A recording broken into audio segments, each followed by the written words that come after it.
Hey, what's going on guys? The Langbanger here. So I wanted to give a tutorial for a game that I've been playing for about a year now. It's been a little bit over a year.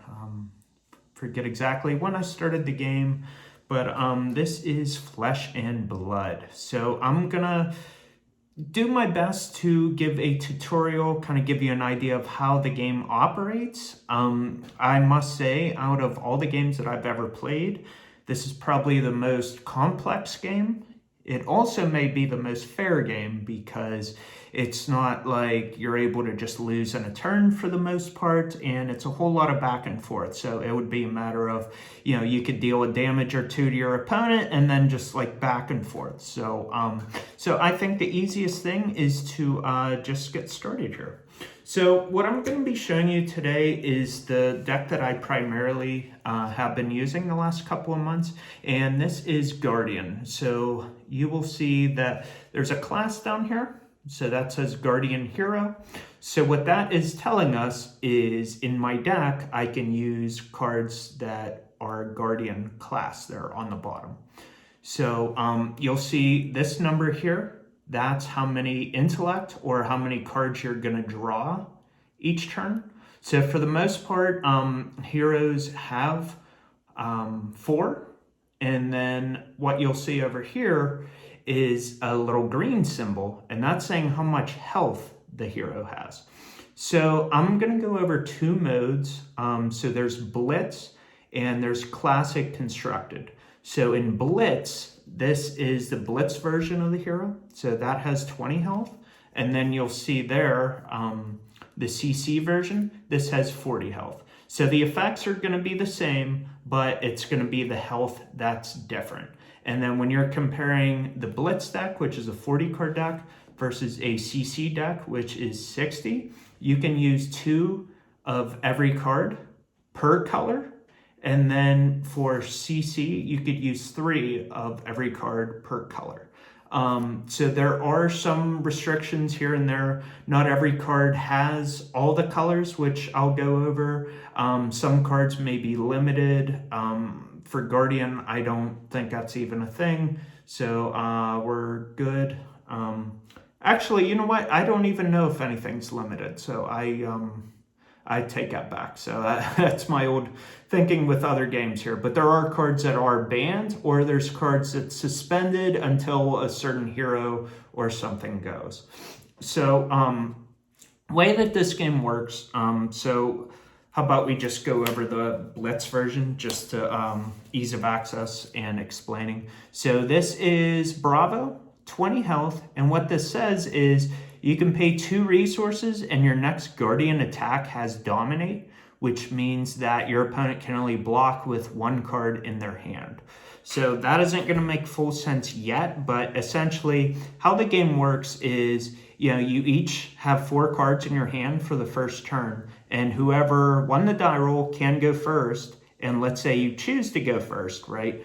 And this is where it's going to get a little tricky because the first turn versus any turn after that is different. So the first turn, no matter how many times you attack or use cards, however many times your opponent defends, you will each draw up to 4. However, past that, it's a little different.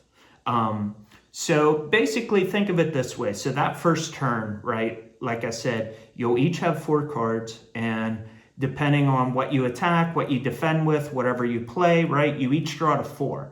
However, let's fast forward to turn 2. That way it makes things a little easier. So let's say I won the die roll, right, and I do a bunch of attacks. Your opponent can then defend with cards in their hand, okay? And then whenever I go to end my turn, I draw 4, you draw 4. So now you are turn 2. So this would just make better sense of things. So let's just throw this hand out here just because.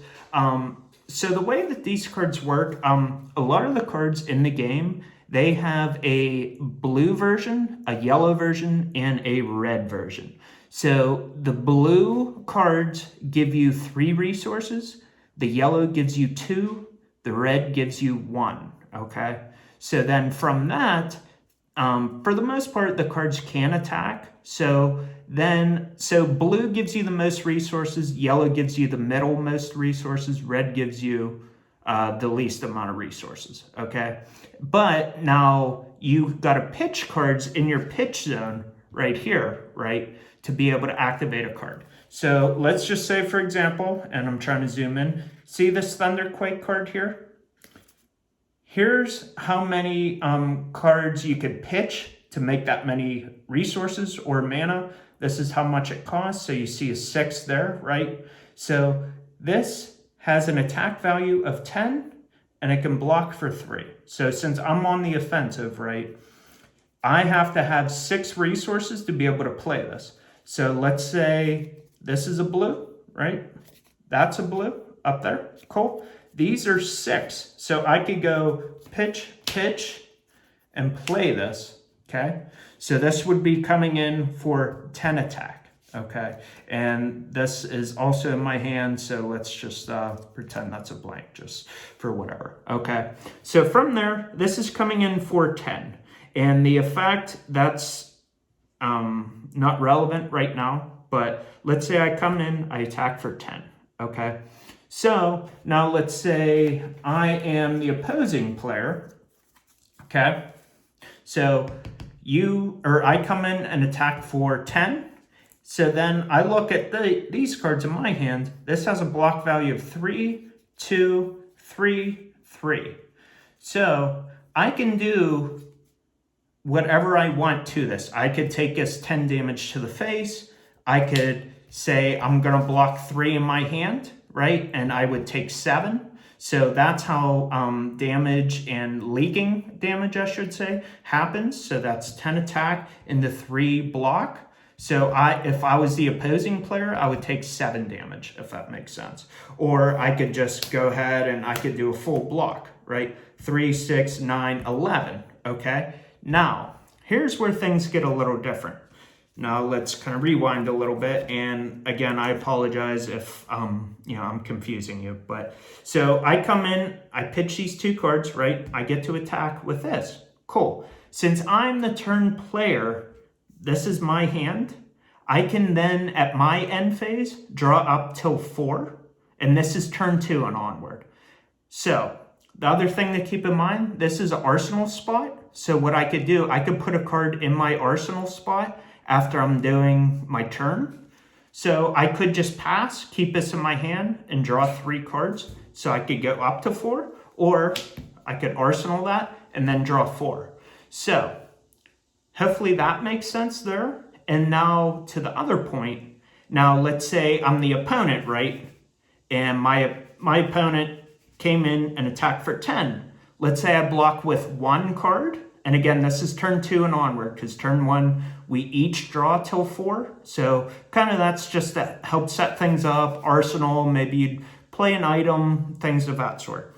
So if I block with 1 card and I take a bunch of damage, that then means I have 3 cards that come back and fire at you. So the thinking is the more cards that you block with, the less cards you have to attack with and come back at your opponent. So now that I'm the second turn player, right? Let's say that I block with 3 in my hand and I had 1. I could do something with that 1 card. And then when I go to pass, because I'm turn player, I draw up to 4. So hopefully that makes sense. If you go to pitch a card to activate, the pitch cards go to the bottom of your deck. So we'll just do this here. Say that's my deck, right? Don't worry about that. Don't worry about that. Okay. So remember, I pitch these 2 for this. I take these 2, put to the bottom, and then draw up to 4, right? Okay. So that's that. So you'll see a whole lot of back and forth. So, generally speaking, I mean, you could hit your opponent for a whole lot of damage, and that could be either A, they don't have cards that have a block value, which those are definitely a thing in this game. They may look at their hand and say, okay, I'm taking X amount of damage. However, if I just straight up take all that damage, I can then come back and fire at you for more damage or something that has a crippling effect. And that's where you got to decide how many cards to block with, how many cards to attack with.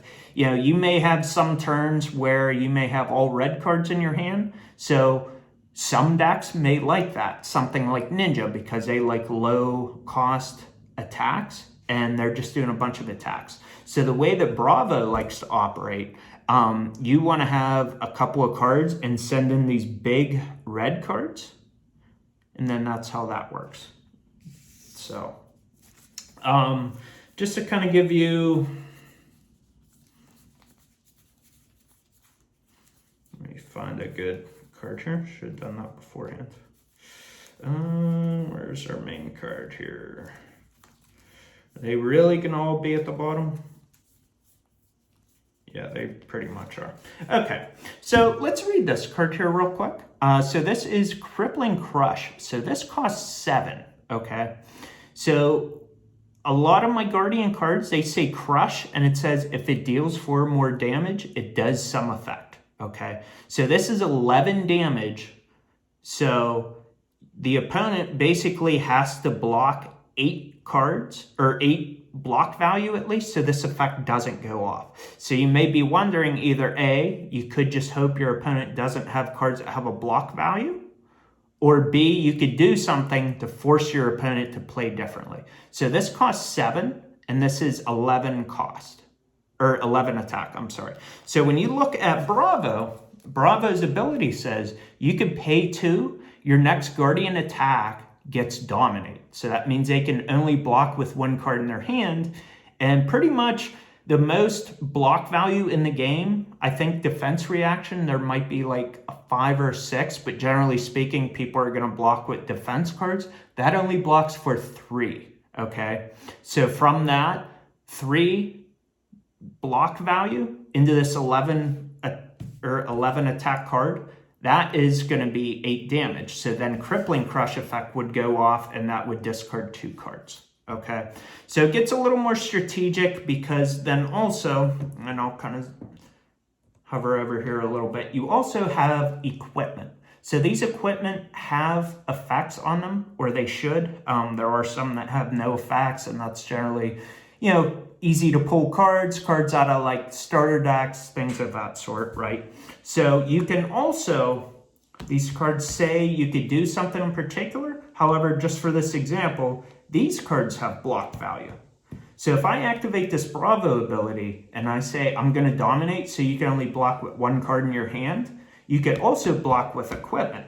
So this has a block value of 2, this has 2, this has 2, this has 1. So if I wanted 2, 4, 6, 7, okay, so that would eat up 7 damage out of the 11. That would still deal the 4, but if I wanted to block 1 card in my hand, I would nullify this effect. So 1 in hand, and I could do all that sweet, and I could stop that. 2, 4, 6, 7, 9, so that would only leap or seep through 2 damage. So the way the equipment works is, and I won't go into big detail on this. Again, this is just a little overview, and we're already at 13 minutes. Like I said, game's pretty complex. But if a equipment has 2 block, you would put a counter on that, and then you could then block with it at a later time, and then they would only block for 1. So there are effects on equipment that says once you block with it once, it pops. So that is something here called Blade Break, and I apologize for the glare there, but this is one of the best headpieces in the game. This does pop right away, but it lets you trade in a card in your hand and get a fresh one. So that just helps set up your turn. So that's that, and then you could read Battle Worn. That's another, hopefully you can see that, but you just put the counter on there. Okay. And then this has Temper, so this one will pop. So just keep that in mind. So then also on top of that, let's say again, I'm the attacking player, right? I can activate some effects on here. So what I want to do, this is a really good card, Tectonic Plating. I could pay 1 resource, create a Seismic Surge, and that Seismic Surge, this is considered just a token. Your next Guardian attack costs 1 less. So if you kind of think of it, I have really powerful red attack cards, and generally speaking, I want to have 3 blues in my hand with a red card. That way I could activate Bravo ability, which costs 2, and then this does cost 7, but let's say I made a surge the previous turn. This would only cost 6. So 6 there, 2 there, and then I could pay 1 to make another seismic surge. So that's kind of the thinking on that. And I'm sure I lost a whole lot of you. You also have weapons. So you could see here, this costs 2 to attack. And if I have certain cards in my pitch zone, this goes up to 6. So another thing to keep in mind here, because Guardians, they just do 1 giant attack. However, there's decks in the game where they want to use multiple attacks in a turn. So what you'll want to see is, this isn't the best example, but you need a card that says go again on it. So you see how that says go again? So if I were to play this card and attack, I need that term of go again to do another attack. If I don't have go again, it's 1 attack and I'm done for the most part. And of course there are, certain situations where that may be a little different, right? So that's how this deck operates. And there's a lot of other decks that just says, okay, I'm just gonna swing some big attack at you, okay? So that's pretty much, so if I wanted to swing with this hammer, this does not have go again, okay? So I could either pitch 3, it says pitch 3 to attack, right? And if I just pitch a 3 and swing for 4, okay, cool. If I ended up pitching 2 cards somehow, some way, and the costs were big on them, this would be 6, okay? So at the very least, I guess now is a good time to discuss. So since a lot of cards block for 3, right? Think of cards in the term of 3 block value versus, let's say, 3 attack value. So this is where people get really detailed on this game. And I will admit, I'm not a deep thinker at all, right? But generally speaking, if, let's say, I attack for a card that says 3 and your opponent blocks for a card that's 3, right? Nothing happened there, right? I attack for 3, you block for 3. No one took damage. We're not advancing really the game state there. But let's say I attack for a card for 4 and then your opponent blocks for 3. I'm at least, getting 1 damage in. And also, I did forget to mention this, but first to 0 life loses. So you start at 20. If you're on Blitz, CC is 40, okay? So that's pretty much, I think all that I wanted to say here. Like I said, if I'm attacking this for 11, right? I had to play probably 3 cards to play this. And then if they're blocking 3, right? I would put in 2 damage, right? If they block 3. And then it's like, I could kind of see that as a win. But kind of ideally, you want to find ways, get the most out of your cards, activate these effects if you can, force your opponent to, block out. Because if you think of it, if you make your opponent block with all 4 cards in their hand, it's then their turn. They have 0 cards, right? So they're just going to pass and then draw up to 4, okay? So, again, like I said, very complex game, but once you get the hang of it, certainly makes sense. And since we're talking about the deck and the the deck and the pitch zone and all that. So as you're pitching, you make your mana instead of Pokemon once per turn you attach an energy, Magic once per turn play a land, right? For this, you're making your own mana. So this would be a good time to say either A, if you run out of cards in your deck, you don't lose automatically, but if your opponent has cards left in their deck and you don't, right, when it goes to your end phase, you can go to draw, right? But if you don't have cards in your deck, then you just have to pass. So pretty much that just says, okay, your opponent's just going to crush you. So let me go get my oven real quick before it starts panicking. All right. Just didn't want that to keep beeping. So hopefully that kind of makes sense too. So now, remember how I mentioned there's 3 different colors. So I'm going to show you this card, Macho Grande. Okay, so this is Macho Grande. All 3 cards cost 7. Okay, the red, as you see, has 10 attack. Yellow has 9 attack. Blue has 8 attack. So you can kind of see that if I want to pitch this, I get 3 value. If I want to pitch this, I get 2 value. If I want to pitch this, I get 1 value in resources, right? But now let's say I want to go on the offensive, right? And, sorry. So now looking at these in the attack, right?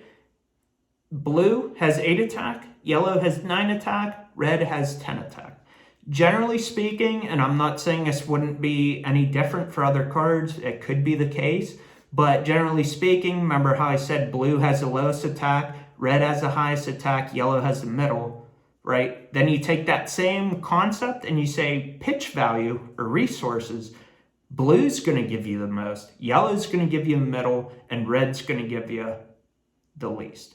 So for this deck, right, you can kind of see that a lot of my red cards cost a lot. So if I have a whole bunch of red cards in my hand, I can't do a whole lot, right? So for me, I'm going to be pretty high on blue cards because blue gives you the most value. And it's a little weird to also explain this too, but yellow cards, I don't want to say they're not used a lot. If it has a really good effect, it may be used in a particular hero or class. But generally speaking, you're going to see a lot of red and a lot of blue because red's giving you the most attack, blue's giving you the most pitch value for resources. So I'm not saying you can't use yellow, but just think in regards to how can I get the most bang for my buck every turn with my cards. So, that I went over the weapons, which I guess I'll say that too. So you see how, and this is an official mat here. So this is where your hero goes. You have 2 slots for weapons. However, see how that says at the bottom, 2H? That means a 2-handed weapon. Big anvil, or I'm trying to think of what that would even you would see it at a carnival or something, like a sledgehammer or whatever for that, to ring that bell, see how high you can get that counter up. So if I wanted, I could use a 2-handed weapon. So then that means I now cannot use that. So let's pretend that's just blocked off. Or I could use 2 one-handed weapons. So now let's go over that scenario. So let's say I had 2 of these. I don't have 2 out on me. See how that says 1H? I could do that, and then that means that would leave me open for a weapon slot. And this is a card that people use offhand, and this is considered one-hand also. I know it doesn't say that, might be a little confusing, but if you read this, this is more block value. So I could go with a setup like this. And instead of my attack being 4, potentially 6 with a 2-handed, I can come in and I could attack with 3, potentially 4, right?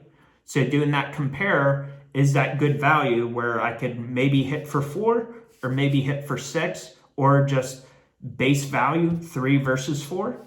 But then you read this, and this is a card that says you can block with it. So think of it as another equipment. So when you go back to the suite and like what you can block with and do. Other thing, there are equipment that says Arcane Barrier. There is burn in this game. So that's something to be aware of. So the way that burn works is if your opponent deals arcane damage to you, and you have this equipment. So I guess I forgot to say that too. And again, sorry, all over the place. You're allowed a leg piece, an arm, a chest, and a head. So you do have a sideboard. You do have slots for extra equipment. So let's say, for example, see how this is a leg? If I want, and I'm playing against a burn deck, I could go ahead and do that setup, right? So now let's say it's my opponent's turn and they play a card that says deal X damage to you. So that's considered burn or arcane. I can pitch cards in my pitch zone. So let's say I have this in my hand and that's a blue. I could pitch and say Arcane Barrier 1. Okay, so you could also do that in multiple instances too. It just gets a little weird because it depends on what deck you play against. So Ring Chant, those would deal in instances of 1. If you play against a Wizard deck, it would deal all that damage at once. So for the Rune Chant, let's say I just pitched that blue, and let's say they had 3 Rune Chants going at me. I could say, pitch a blue, Arcane Barrier 1, 1, 1. If I was playing against a burn deck and it just said deal 3 damage to you, I could pitch a blue, I could pay the 1 to eat up 1, but I can't activate that again. So that's where maybe you may want multiple equipment that say Arcane Barrier. So if I had 3, right, let's just pretend that had barrier, and then this has barrier. I could pitch that blue, go eat up 1, eat up 2, eat up 3. Hopefully that makes sense there. You also have a sideboard. So I forget the exact numbers, but for Blitz, you can, I think you have a total of like 12 cards for equipment/side cards. And then CC, you're allowed 80 cards total. So that's 60 in the main at least, and then 20 for equipment/side. So this is a card people side, and these are defense equipments, or defense reactions, I'm sorry. So that's the other factor in this game. I could say I attack with this card, right? Cool. You would then say blocks. Okay, cool. Then past that, you could say attack reaction and defense reaction. So this is a defense reaction. And let me grab my blue pummel here. And this might be my longest video ever, so hopefully somebody watches this. So attack reactions, that's going to boost your attack. Defense reaction, that's going to add on to the chain to block. So this defense reaction, this has a really good effect. And you get to trade in a card for another one. This attack reaction, it's going to bump up your attack, and it may increase your chances of an effect going off. So hopefully that makes sense there. You can use an attack reaction as a regular block. So just keep that in mind. But then, like in regards to defense reaction, you have to wait until the defense reaction step. So it goes, I attack, opponent defends, I say reactions, and then we start to play our reaction cards, and then we figure out what attack is highest, and then what damage happens, and all that. So it certainly could go back and forth in that regard as well. The other important thing here, so let's say that's gone. Let's say I have this in my hand. That's a defense reaction, okay? Let's say I have that down in the arsenal, because like I said, if you have cards left over at the end of the turn, and you have a slot open, put that there, because then think of it as you have a 5-card hand. 1 on the table, and then 4 in your hand, right? So let's say I come in with a big Bravo attack, right? And it says attack, and it says crush effect. It does something. Let's say I activated Bravo effect. Then I came in with this. So this is coming in for 11 dominate. I could then block 3 in my hand. I could then throw down an equipment that blocks for 2. That's 5. And then I could say reactions and say sink below.